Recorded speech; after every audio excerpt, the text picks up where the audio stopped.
Damos inicio a la conferencia Llamamiento en Garantía en los Procesos de Responsabilidad Civil. Esta conferencia estará a cargo del doctor Henry Zanabria Santos, abogado de la Universidad Externado de Colombia, especialista en Derecho Procesal Civil y magíster en Responsabilidad Civil de la misma universidad. Es profesor titular en Derecho Procesal Civil General, el segundo año de Derecho en la Universidad Externado de Colombia, y profesor de posgrado para la misma universidad. Es miembro de la comisión redactora del proyecto Código General del Proceso. Es abogado litigante, asesor de varias entidades públicas y privadas.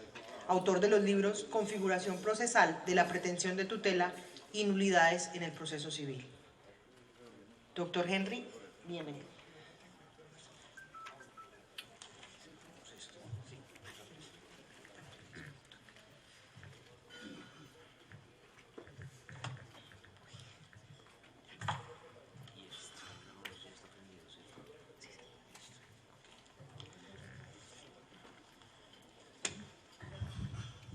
Muy buenas tardes.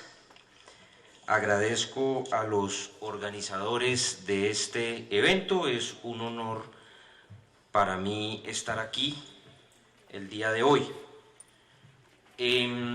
Lo primero es que les voy a pedir pues que se tomen los tintos que legalmente corresponda, porque pues esta es la hora más complicada, la hora de la siesta. Entonces les pediría el favor que tomen lo que corresponda y arranquemos pues en lo que nos queda estos 45 minutos. No traigo presentación en PowerPoint, básicamente porque me da mucha pereza sentarme a hacer esa presentación y no tengo tiempo. Con ello no estoy diciendo que los conferencistas de esta mañana sean desocupados por traer sus presentaciones bien estructuradas. Sencillamente prefiero pues que tratar de llamar su atención con lo que estoy diciendo. Vamos a hablar del llamamiento en garantía, con algún énfasis en los procesos de responsabilidad civil, pero desde luego para hablar del llamamiento en garantía, que es una figura netamente procesal, pues vamos a abordarla desde luego desde una óptica procesal. Y entonces yo arrancaría diciéndoles lo siguiente. Si ustedes abren el Código General del Proceso, a partir del artículo 60, en el capítulo 2, van a encontrar un título que se dice litisconsortes y otras partes. Entonces lo primero que ustedes seguramente se estarán preguntando, ¿cómo así que otras partes? ¿Por qué? Porque pues uno en la universidad se acostumbró a que los profesores de procesal le decían en los procesos civiles pues existen las partes y los terceros. Y yo los invito a que ustedes se acuerden de sus clases de Derecho Procesal Civil General y se acordarán ustedes de sus profesores de Derecho Procesal Civil diciéndoles en los procesos civiles intervienen las partes que son demandante y demandado, y quienes demás o los demás intervinientes en el proceso son terceros. Dicho de otra manera, en los procesos civiles los que no son partes son terceros. ¿Se acuerdan que eso le decían a uno los profesores de Derecho Procesal Civil? Pues bien, el Código General del Proceso cambia esa denominación. ¿Por qué? Porque ustedes se acordarán que cuando la doctrina hablaba de quiénes eran terceros en el proceso civil, y entonces le mencionaba a uno el llamado en garantía, el denunciado en el pleito, el coadyuvante, el llamado de oficio, el interviniente excluyente y el llamado verdadero poseedor o tenedor. Y entonces la doctrina, no eran más, que yo me acuerde no eran más, ¿listo? Entonces la doctrina decía, pues resulta que dentro de esos terceros hay unos terceros que en realidad no lo son. Y ponía el ejemplo del llamado en garantía. Y el llamado en garantía, como ¿por qué es un tercero? Si el llamado en garantía concurre al proceso porque se ha formulado una pretensión en su contra. Si el llamado en garantía en la sentencia, el juez resuelve sobre la relación jurídica que existe con el llamado en garantía. El llamado en garantía puede contestar el llamamiento y además puede contestar la demanda. Entonces la doctrina decía, pues este señor llamado en garantía en realidad no es un tercero, en realidad viene siendo ¿qué? Una parte. Es por eso que este Código General del Proceso, y arrancamos con esta primera precisión conceptual, para que cuando ustedes lean que dice litisconsortes y otras partes, no queden perdidos. Hay una primera precisión conceptual, y es decir, en el Código General del Proceso tenemos las partes, tenemos otras partes y tenemos los verdaderos terceros. ¿Quiénes son las partes? El demandante y el demandado. Otras partes, ¿cómo así que otras partes? Son sujetos que no siendo demandantes ni demandados, intervienen en el proceso o para formular una pretensión o para defenderse u oponerse o resistir a una pretensión. ¿Quiénes son esas otras partes? El llamado en garantía, el interviniente excluyente, el llamado como verdadero poseedor o tenedor. Quedaron esos tres como otras partes. Y como verdaderos terceros quedaron el coadyuvante y el llamado de oficio, que sí son verdaderos terceros, porque aunque intervienen en el proceso, en la sentencia no se adopta una decisión de fondo frente a ellos. Entonces, esta primera precisión de orden conceptual, para que ustedes entonces no vayan a decir que el llamado en garantía es un tercero, porque le van a decir usted sigue utilizando la terminología del Código de Procedimiento Civil y no la terminología del Código General del Proceso. Y ojo, esta precisión tiene varios efectos prácticos que vamos a ir analizando en esta charla, y simplemente para decirles que esa diferenciación no es simplemente un tema simplemente académico, un delirio académico que quiso estar reflejado en el Código General del Proceso, sino que tiene unos efectos prácticos. Hecha esa primera precisión, pues hay que hacer una segunda precisión, que es la siguiente. Los invito nuevamente a que ustedes se acuerden de su curso de Derecho Procesal Civil General en la universidad, que normalmente se lo dan uno por allá en tercer, cuarto semestre o en segundo año de Derecho, cuando uno todavía está en la adolescencia y no entiende el tema. Eso yo creo que debería ser como la última materia que le debieran a uno dictar en la universidad, pero pues cuando uno ve Derecho Procesal Civil o cuando uno dicta Derecho Procesal Civil, hablándole del recurso de casación y la diferencia entre error de hecho y derecho a muchachos de 17 años, creo que eso no tiene ningún sentido, pero los invito a que se acuerden en esa época para lo siguiente. ¿A quién no le preguntaron en la universidad las diferencias entre el llamamiento en garantía y la denuncia del pleito? ¿Cierto? Además, esa era la pregunta que uno hacía normalmente cuando quería rajar a un estudiante, ¿cierto? Ese estudiante que tomó el pelo durante todo el semestre, que se reía y no hacía nada más que reírse en clase. Cuando llegaba al examen, uno decía, vamos a ver si te vas a seguir riendo con la siguiente pregunta. Dígame las diferencias entre el llamamiento en garantía y la denuncia del pleito. Y entonces ese muchacho empezaba a sacar por allá unas teorías enredadas para que al final uno le dijera, pues tiene cero porque pues no hay diferencias.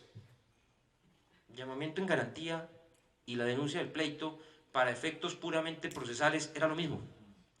¿Y eso cuál era la explicación?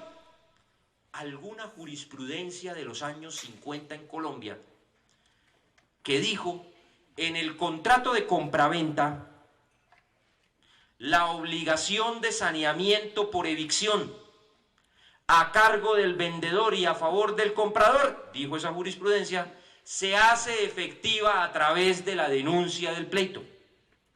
Y entonces en Colombia se creó la tesis de que siempre que el comprador demandado quisiera reclamarle al vendedor por el saneamiento por evicción, tenía que hacer uso de la figura de la denuncia del pleito. Los redactores del Código del 70, cuando fueron a redactar la norma y crearon el llamamiento en garantía, dijeron, ojo, pero no se nos puede quedar por fuera la figura que según la jurisprudencia sirve para hacer efectivo la figura del saneamiento por evicción en el contrato de venta. Y por eso colocaron una figura procesalmente igual que se llamaba denuncia del pleito. Y eso generaba efectos prácticos. ¿En cuántos procesos no habrá ocurrido que alguien habrá denunciado el pleito a la compañía aseguradora? Y habrá venido un auto, niégase la anterior denuncia del pleito porque la figura a utilizar es el llamamiento en garantía. O al revés, llamo en garantía a mi vendedor para que me haga efectivo el saneamiento por evicción. Niégase la anterior denuncia, el anterior llamamiento en garantía porque la figura que correspondía en este caso era la denuncia del pleito. Entonces, ¿qué hizo el Código General del Proceso? Dijo, pues vamos a hacer un acto de sensatez, porque pues estas normas deben partir de la sensatez, y dijeron, pues vamos a dejar una sola figura. Finalmente el llamamiento en garantía sirve para todo, incluso para la figura del saneamiento por evicción en el contrato de compra-venta.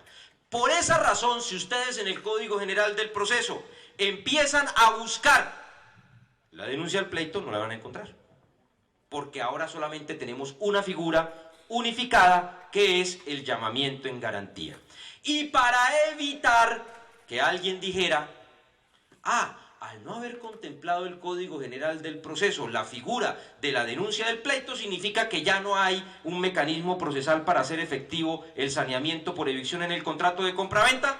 Para evitar que alguien sacara esa teoría, si ustedes leen el artículo 64, dice que incluso la figura sirve para hacer efectivo el saneamiento por evicción. Hechas esas dos primeras precisiones de orden conceptual, entremos en la materia. El primer punto que tenemos que tener presente del llamamiento en garantía en el Código General del Proceso es el siguiente. El Código de Procedimiento Civil señalaba que quien quería llamar en garantía,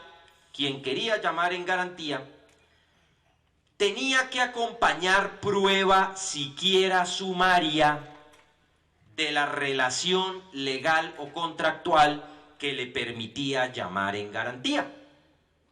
¿Se acuerdan? Muy bien. ¿Qué pasaba en los procesos? Que en más de una ocasión alguien quería llamar en garantía y por alguna circunstancia no tenía la prueba siquiera sumaria. ¿Por qué? Pues porque la botó, porque no la entregó, porque la póliza no la tiene, porque no tiene ninguna comunicación de la aseguradora. En fin, no tengo la prueba sumaria, pero quiero llamar en garantía. Entonces, ¿qué pasaba?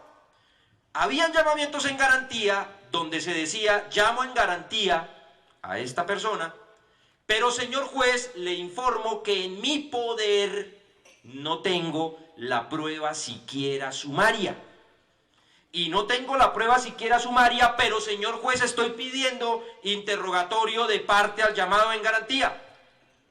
Estoy pidiendo exhibición de documentos, es decir, señor juez, en el curso del proceso le voy a demostrar que yo sí tengo derecho a llamar en garantía, pero hoy, desafortunadamente, no tengo la prueba siquiera sumaria.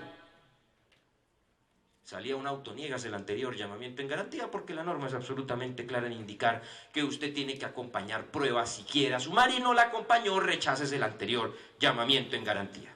Señor juez, interpongo recurso de reposición y en subsidio de apelación. Yo sé que es posible que usted no haya leído bien. Lo que le quiero decir es que no tengo en mi poder la prueba siquiera sumaria, pero se la voy a aprobar. Manténgase el auto recurrido, concédase la apelación en el efecto que hubiese lugar, seguramente el devolutivo. Entonces uno decía, bueno, en segunda instancia seguramente me van a decir, sí, pues si usted no tiene la prueba, la puede acompañar en el proceso. Confírmase la anterior decisión porque la norma es clara en señalar que usted tiene que acompañar prueba siquiera sumaria. Entonces, ¿qué le queda a uno? Acción de tutela. O no llamar en garantía, ¿qué más hacemos? Por eso el Código General del Proceso, pues norma que yo creo que sí tiene algo de sensatez, no obstante, pues algunas cosas que se han dicho acá, yo sí creo que eso tiene algo de sensatez, arranca en su artículo 64 cambiando el panorama y le dice, mire, ya no es necesario tener la prueba siquiera sumaria. Si la tiene, apórtela. Pero si no la tiene, afirme. y en el curso del proceso demuestre que usted sí tenía derecho a llamar en garantía. Por eso los invito a que lean cómo arranca el artículo 64. Quien afirme tener derecho.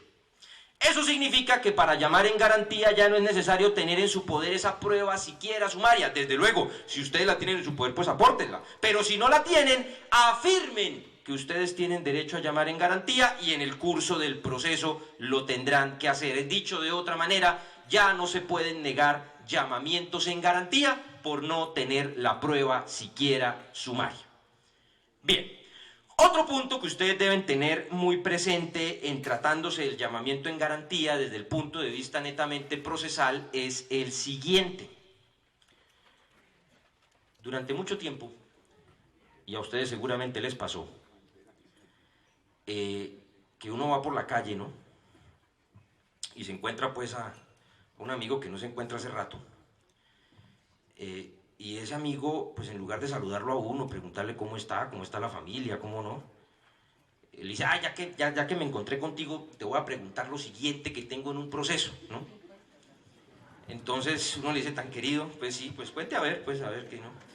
Sí, pues sí. No nos veíamos hace 3 años, pero pues, sí, no, pregunte a ver, ¿no? Pues listo. Y decía, mira, es que tengo que llamar en garantía y no sé si hacerlo en el mismo texto de la contestación de la demanda o si lo tengo que hacer en un texto separado. Y entonces uno decía, pues hágalo como quiera o no. Pues la norma no es clara, pues hágalo como quiera. No, pero es que no. Entonces uno le decía, no, bueno, listo, pues hágalo en escrito separado. No, pero es que yo creo que... Entonces, ¿para qué me preguntan? ¿Cierto? Entonces, ¿para qué me pregunta? O sea, ¿usted me está preguntando o quiere que debatamos? Porque si me quiere preguntar, le respondo. Si quiere que debatamos, o si no, pues hasta luego. ¿Y por qué? Porque la norma no era clara. Entonces, había jueces que decían, el llamamiento en garantía tiene que ir dentro del texto de la contestación de la demanda. Y otros jueces decían, no señor, tiene que ir en un escrito separado. El doctor Hernán Fabio le dedicaba 10 hojas del libro a decir la teoría de si debe ir en un escrito separado o debe ir en el mismo texto de la contestación de la demanda. Yo creo que el Código General del Proceso le pone fin a esa discusión al señalar en el artículo 65 que el llamamiento en garantía debe reunir los requisitos de una demanda. Es decir, hay demanda de llamamiento en garantía. Y claro, no faltará el que le diga a uno, pero esa demanda podrá ir en el texto de la contestación, ¿no? Pues yo, a ustedes todavía les sorprende algo de lo que uno ve en el ejercicio de la profesión. A mí ya no me sorprende absolutamente nada. Ese grado o esa capacidad de uno sorprenderse ya no existe. Pero yo que creo que si el llamamiento en garantía debe reunir los requisitos de una demanda, pues tiene que ir en un escrito aparte al de la contestación, con una pretensión. Yo tengo que formular una pretensión en contra del llamado en garantía, tengo que exponer unos hechos, tengo que acompañar las pruebas, tengo que señalar los fundamentos de derecho y, cuando sea el caso, el juramento estimatorio, si es que yo estoy pidiendo una indemnización diferente para que el llamado en garantía la reconozca. Si es del caso, el juramento estimatorio, que es la conferencia, si no estoy mal, que sigue después de esta. Juramento estimatorio que yo debo decirlo, hasta el momento no le he visto la utilidad práctica. O mentira, sí, el juramento estimatorio está sirviendo para inadmitir demandas o para que uno recurra el auto admisorio de la demanda, porque ya ni siquiera está sirviendo para sancionar al demandante, porque como ahora esa sanción debe provenir después de haber hecho un análisis de la conducta de si hay temeridad o no, pues la mayoría de jueces o árbitros concluyen que no hay temeridad y no sancionan por juramento. Pero si una utilidad práctica ha tenido, sí, que le inadmiten a uno las demandas o que uno recurre el auto admisorio de las demandas por el juramento estimatorio. Muy bien, pero entonces el llamamiento en garantía debe contener los requisitos de una demanda. Y acá viene un punto importante. Procesalmente, el artículo 64 del Código General del Proceso, y eso viene desde el Código de Procedimiento Civil, procesalmente se permite que el llamamiento en garantía lo haga el demandante o lo haga el demandado. Y lo normal, diría uno, es que lo haga el demandado, ¿cierto? usted me está pidiendo indemnización de perjuicios, yo llamo en garantía porque tengo contratado un seguro de responsabilidad civil que precisamente el objeto es garantizar el pago de esa condena que me lleguen a imponer. Pero nada obsta para que el llamamiento en garantía lo haga el propio demandante. Y en ese sentido hay que recordar que el artículo 64 establece que al llamado en garantía se le vincula al proceso ¿para qué? Dice el artículo 64. Para que indemnice el perjuicio que llegare a sufrir quien está llamando. Es decir, yo formulo mi demanda en contra del demandado, pero además formulo llamamiento en garantía para que ese llamado en garantía igualmente me indemnice el perjuicio. Y ahí es donde la doctrina se pregunta, ¿para qué llama en garantía el demandante si el demandante normalmente también tiene una acción directa contra el llamado en garantía? Entonces, ¿qué creo yo? Que cuando el llamamiento en garantía lo formula el demandante, en última lo que el demandante está diciendo es, mis dos demandados son el demandado y el llamado en garantía. En cambio, cuando llama en garantía el demandado, lo que el demandado está diciendo es, vinculo al llamado en garantía para que responda por mí.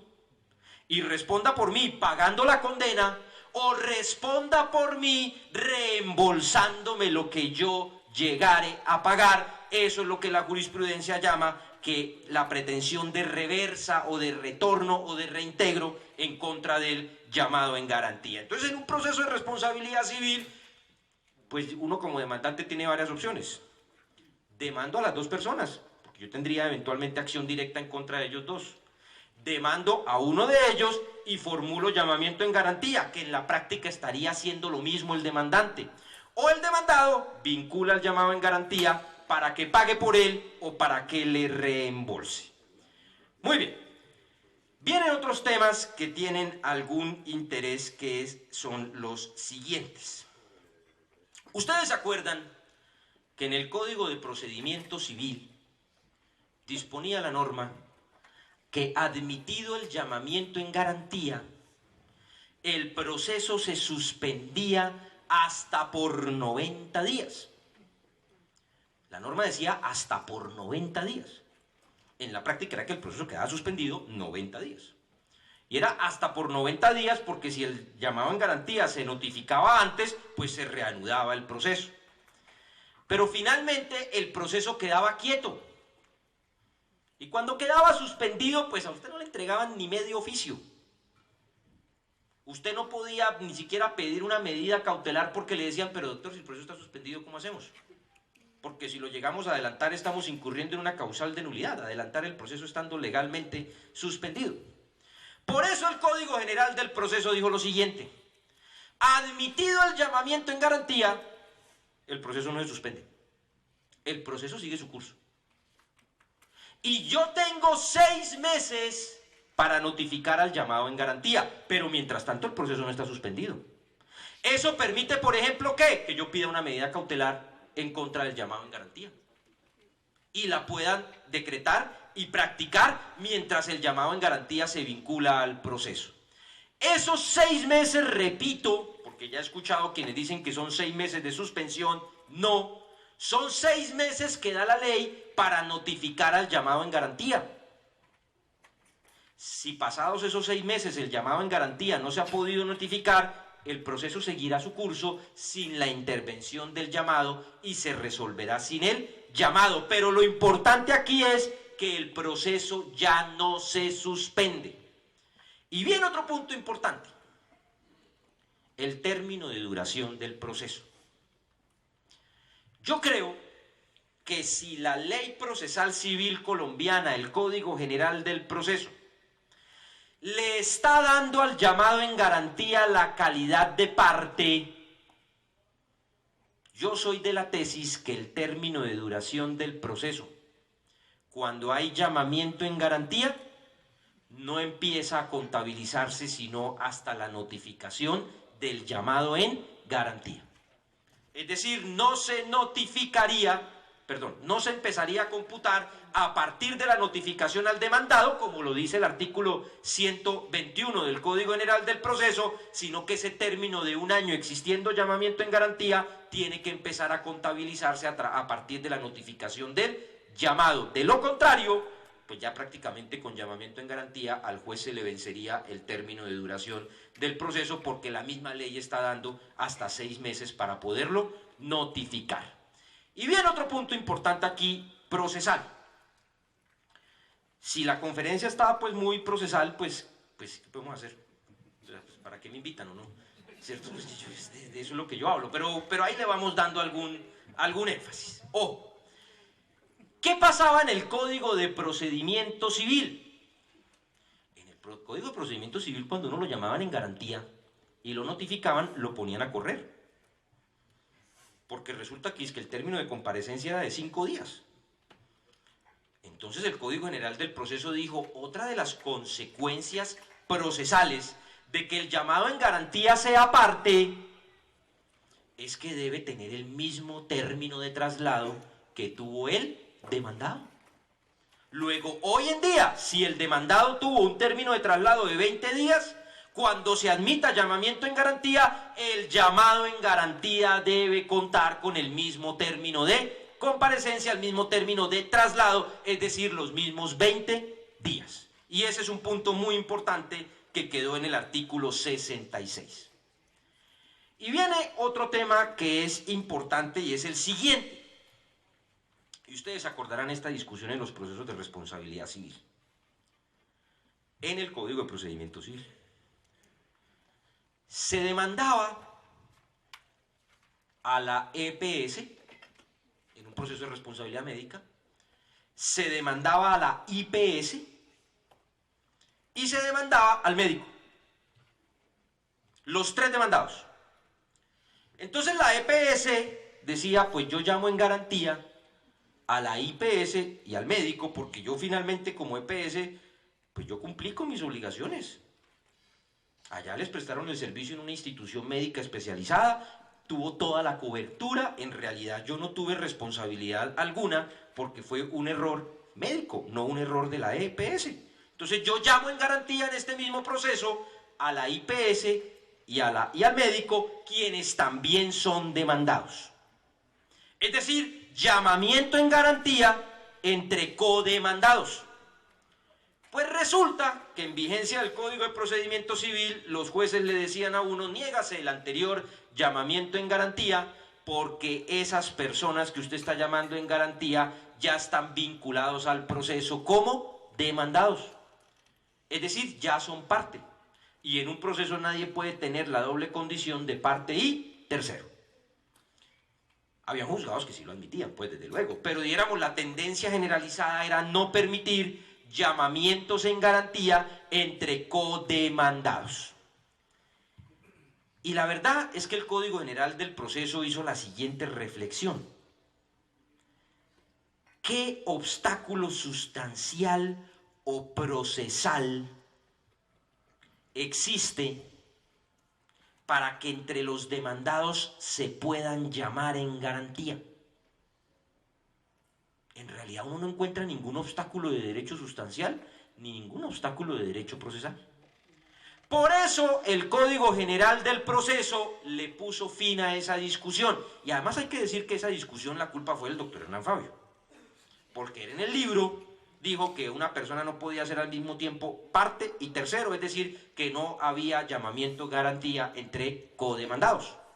Y esto que estoy diciendo no es una crítica ni al doctor Hernán Fabio ni al libro, sino es un reconocimiento. ¿Por qué? Porque al haber dicho eso el doctor Hernán Fabio, pues todo el mundo dijo que eso era así. Porque entre otras cosas ustedes saben que todos los abogados litigantes en Colombia tienen en su biblioteca el Código General del Proceso, el Código Civil, el Código de Comercio y el libro del doctor Hernán Fabio. ¿Cierto? Muchas veces para buscar algo no buscan en el código, sino que buscan en el libro del doctor Hernán Fabio. Y repito, esto es un reconocimiento a ese libro. Entonces, él sacó esa teoría y eso que generó, pues que no aceptaban llamamientos en garantía entre codemandados. Pero el Código General del Proceso le pone fin a esa discusión. Y le pone fin a esa discusión señalando en el parágrafo del artículo 66 lo siguiente.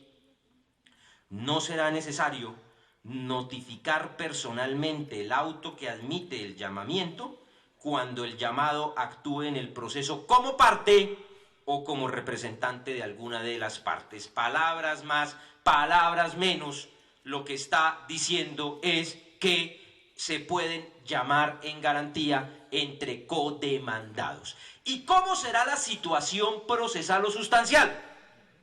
De cara a la víctima, pues seguirán respondiendo los tres demandados, ¿cierto? Lo que pasa es que el juez en la misma sentencia tendrá que entrar a resolver cómo quedan las restituciones o reembolsos internos entre los codemandados. Es decir, el juez en la misma sentencia termina resolviendo dos procesos. El que existe entre los demandados y el demandante, y los demandados seguirán respondiendo conforme pues a las reglas generales de responsabilidad, y seguramente dirán, no, pues todos los tres son solidariamente responsables en virtud de lo previsto en el artículo 2344 del Código Civil, pero resuelto eso, el juez entrará a verificar cómo quedan los demandados entre sí, quiénes le deben restituciones a quiénes, con lo cual de paso se evitan un segundo proceso. En consecuencia, en los procesos de responsabilidad civil y en general en cualquier proceso, cuando exista una razón de orden legal o contractual, entre los codemandados pueden llamarse en garantía, no para evitar no responderle o para evitar dejar de responderle al demandante, sino para que el juez en la misma sentencia determine cuáles serían las restituciones, reembolsos o indemnizaciones que se deberían entre los propios codemandados. Bien, y viene otro punto que es importante. Uno en los procesos encuentra que los jueces indistintamente condenan a los llamados en garantía como si fueran demandados, ¿cierto? Y yo les diría que eso no es extraño.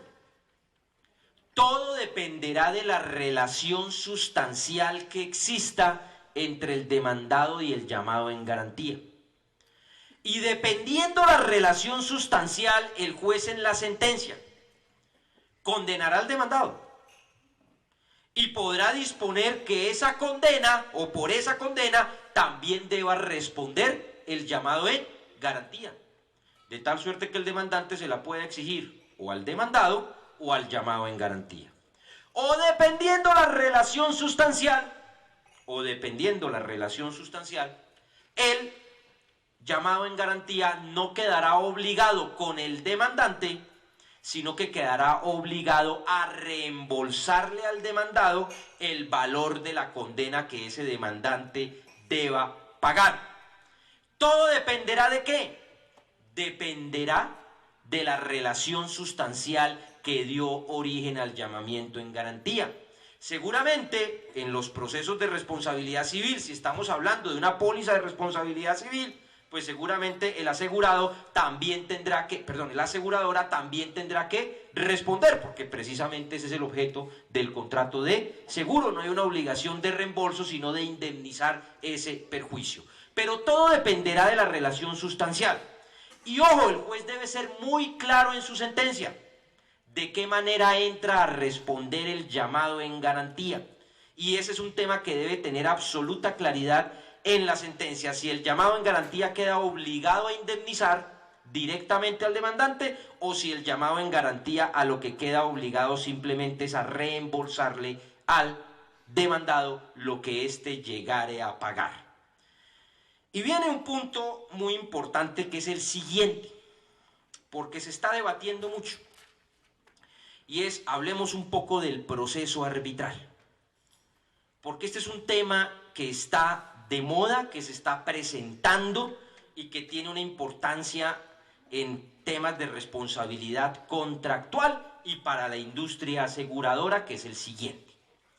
En el régimen arbitral anterior, formulaban demanda arbitral contra un demandado el demandado llamaba en garantía a la aseguradora, por ejemplo, porque tenía contratada una póliza de seguro de cumplimiento, y la aseguradora, cuando le notificaban el llamamiento en garantía, decía: pues señores árbitros, es un placer que ustedes me hayan llamado, de verdad un honor que ustedes me hayan llamado a ese proceso arbitral, pero quiero ponerles de presente que yo no hago parte de ese pacto arbitral que dio origen al proceso.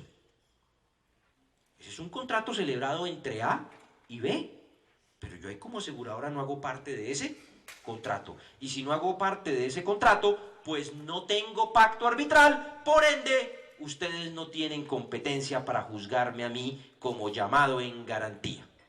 Frente a eso, ¿qué decían los árbitros?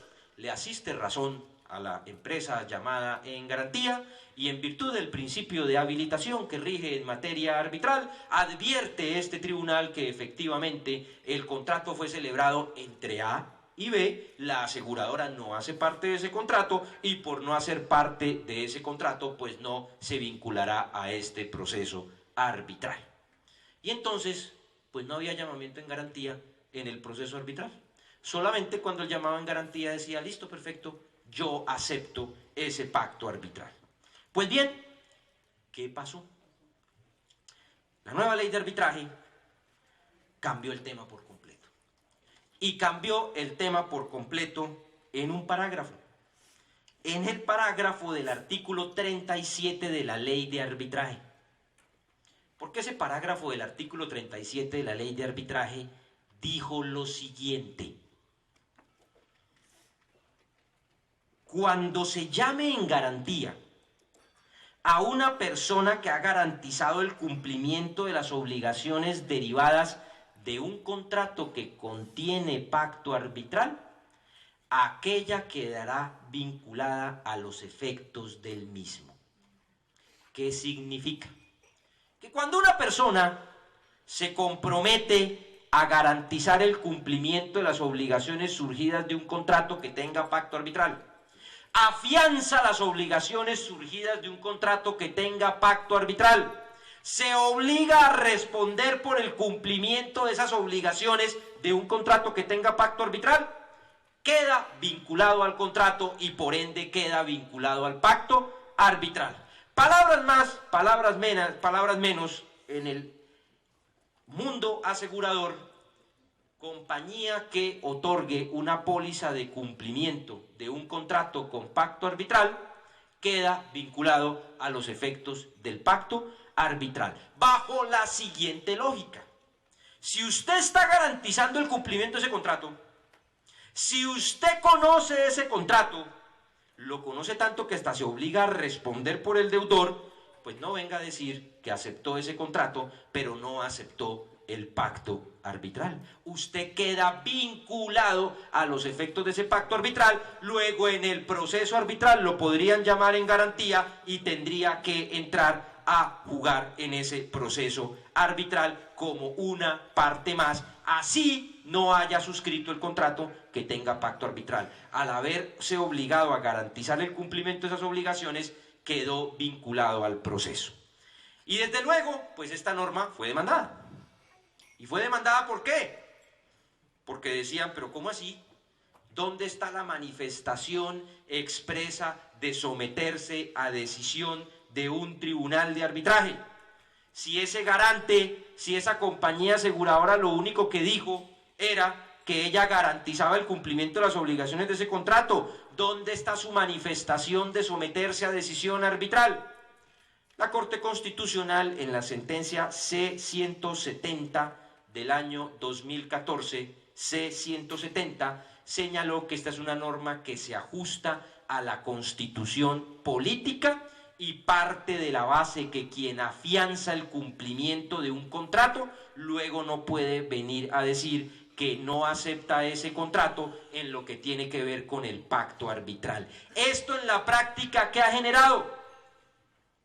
Pues que las compañías que otorgan una póliza de seguro de cumplimiento de un contrato que tenga pacto arbitral ya saben que si llegan a vincularlos a un proceso arbitral, allá tendrán que entrar a responder. Pero esto tuvo o tiene dos problemas. El primero de ellos, En el trámite de esta demanda de constitucionalidad, intervino la Procuraduría General de la Nación. Y la Procuraduría General de la Nación en su intervención dijo, esa es una norma que se ajusta a la Constitución y por eso, señores Corte Constitucional, solicito que se declare exequible, y repito, estamos hablando del parágrafo del artículo 37 de la Ley 1563.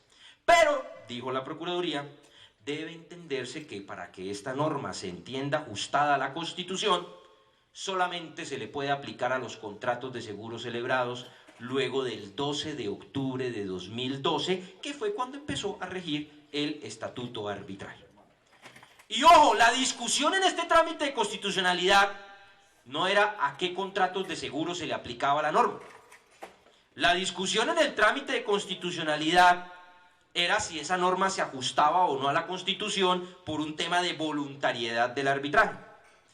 Pues bien, la Corte Constitucional, después de concluir que esta norma se ajustaba a la Constitución, en el último párrafo de la sentencia, antes del resuelve, llega y dice, y le asiste razón al señor Procurador General de la Nación cuando en su intervención señala que esta norma que se ajusta a la Constitución solamente se le aplica a los contratos de seguro celebrados luego del 12 de octubre de 2012.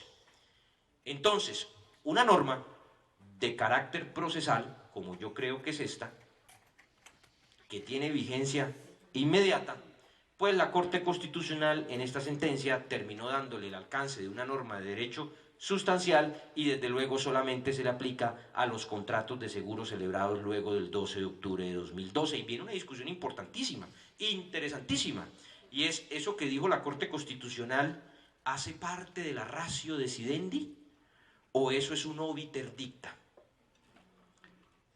Pues yo no conozco los primeros árbitros que hayan dicho, no, eso fue un obiter dicta y en consecuencia se admite el llamamiento en garantía en contra de esta aseguradora, no obstante que el contrato se celebró antes del 12 de octubre del 2012. Porque este es de esos casos, de esos obiter dicta, que tienen una cara de ratio decidendi, y frente a esa duda, pues lo mejor es no vincular al llamado en garantía, porque entre otras cosas, hoy en día ya hay claridad que es causal de anulación del laudo arbitral la falta de competencia frente al recurrente. Bien, y aprovecho estos 2 minutos que me quedan para varias reflexiones en torno a este punto. La verdad es que en la práctica, el llamamiento en garantía no es ni ha sido nunca tratado como un verdadero tercero, ni siquiera cuando era tercero. Cuando un llamado en garantía interviene en el proceso, en realidad es una parte, y se comporta como una parte, y se defiende como una parte. ¿Por qué? Porque la realidad que han mostrado los procesos de responsabilidad civil es que desde luego el llamado en garantía sabe que va a entrar a responder por la indemnización. Y como sabe que va a entrar a responder por la indemnización, se comporta como un verdadero demandado. Luego el Código General del Proceso no hizo nada diferente que reconocer esa realidad. Desde luego, no puede resultar extraño que el llamado en garantía concurra al proceso a jugar un doble papel. Porque es que el llamado en garantía concurre al proceso, en primer lugar, a defenderse de la demanda. A defenderse de las pretensiones de la demanda. Por una sencilla razón, porque si las pretensiones de la demanda son denegadas por sustracción de materia, el llamado en garantía no tiene que entrar a responder. Pero además el llamado en garantía entra al proceso a defenderse del llamamiento en garantía. Porque puede suceder, y es una hipótesis legal, que se que se condene al demandado, pero se absuelva al llamado en garantía. Por eso la ley señala que el llamado en garantía contesta la demanda y además contesta el llamamiento en garantía, que hoy también es una demanda. Por eso el llamado en garantía hace 2 juegos en el proceso. Tratar de que el demandado sea absuelto. Porque si el demandado es absuelto, repito, por sustracción de materia, ese llamado en garantía no responde. Pero ya que van a condenar al demandado, pues buscar entonces que así sea condenado el demandado, el llamamiento en garantía o el llamado en garantía quede absuelto. Bien, y ya pues terminando el tema, yo haría un comentario sobre lo siguiente. Yo creo que este Código General del Proceso todavía está muy nuevo. Este Código General del Proceso todavía le hace falta su desarrollo jurisprudencial. Lanzar aquí o traer aquí cualquier opinión en realidad es una opinión simplemente especulativa. Hay unas instituciones que todavía requieren la necesaria maduración. Indudablemente la distribución de la carga de la prueba es una de ellas. Indudablemente el trámite y valoración de los dictámenes periciales de parte también es otra de ellas, pero lo que yo sí creo es que, mal que bien, la oralidad está funcionando. Y está funcionando cada juzgado a su estilo, pero yo creo que se están viendo sus frutos. Que las sentencias han bajado de calidad, pues, o es que eran de mucha calidad antes. Yo creo que siguen siendo iguales, Los jueces siguen estudiando, los jueces siguen resolviendo, y yo lo que creo es que la mayoría de los procesos, sean un sistema escrito, oral, pues las sentencias son las sentencias. Ahora, que si nos hace falta el proceso anterior, yo los entiendo que les hagan falta los procesos anteriores bajo el sistema del Código de Procedimiento Civil. ¿A quién no le va a hacer falta un proceso que lo acompañó a uno durante 10 años? A mí me hacen falta. Yo este año he terminado varios procesos que empecé con el Código de Procedimiento Civil después de 6, 7, 8 años, y debo decir que me hacen falta, que me siento entusado porque perdí esos procesos o porque los gané, pero total porque ya no están conmigo. Entonces, que el sistema tenga fallas, tiene fallas, pero yo creo que eso ya está inventado, que el tema de la oralidad nos va a dar unos procesos más rápidos. Lo que necesitamos es llegar más preparados, y yo creo que la mayoría de los jueces están, por lo menos en mi experiencia, la mayoría de los jueces están llegando preparados a las audiencias, los abogados están llegando con más preparación, los procesos se están moviendo mucho más, y yo les diría, si esto no funciona, si este sistema del Código General del Proceso no funciona, apague y vámonos. Por eso todos tenemos que procurar que este sistema funcione, con las fallas, con los problemas que son propios, pero yo creo que hoy en día tenemos unos jueces más comprometidos, y nosotros como abogados tenemos que estar a la altura y tenemos que ir preparados. Tenemos que saber en las audiencias lo que puede pasar, tenemos que estar preparados para alegar de conclusión. Cuando el juez esté leyendo la sentencia, hombre, ponga atención porque usted tiene que saber qué fue lo que pasó, usted tiene que saber qué es lo que puede pasar en este proceso, si me niegan esta prueba, si no, y los jueces tienen que estar también absolutamente con las audiencias preparadas, no como en el sistema escrito, porque ustedes se acordarán que cuando uno iba a hacer el alegato de conclusión, lo primero que uno decía es, ¿y este proceso de qué es?